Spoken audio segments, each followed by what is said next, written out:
Samedi dernier, le corps d'un jeune homme pendu était retrouvé dans le square Charles-Hermite, dans le 18e arrondissement de Paris, dans ma circonscription.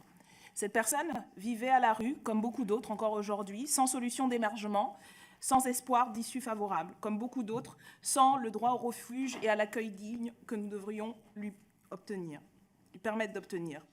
Début avril, c'est une femme qui est morte, son corps retrouvé dans la boue, porte de la Chapelle. Là encore, sur les trottoirs de la ville Lumière. Ces personnes relevaient, avant leur mort, de votre ministère, monsieur le ministre Castaner, puisqu'elles se trouvent être étrangères sur le territoire français et que leur hébergement, ou non, l'octroi de cet hébergement, relève en grande partie de votre administration.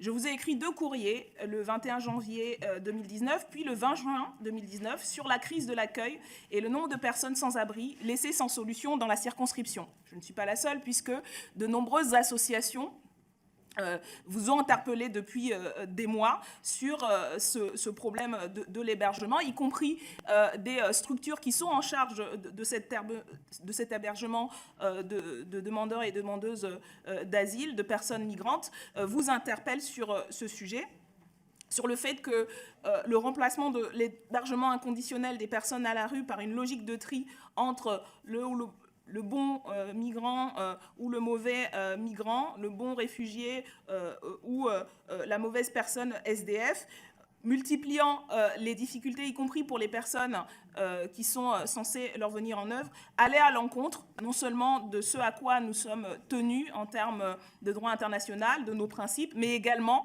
d'une politique d'accueil un tant soit peu raisonnable, rationnelle, à défaut d'être digne et humaine. Ces 2 courriers, comme les interpellations des associations, sont restés sans réponse.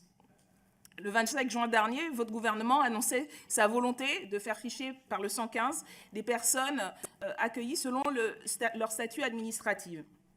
Vos politiques mettent les gens à la rue, vous vous occupez de les chasser, les ficher ou les laisser mourir. Le nombre de personnes mortes qui pèsent sur votre ministère est glaçant.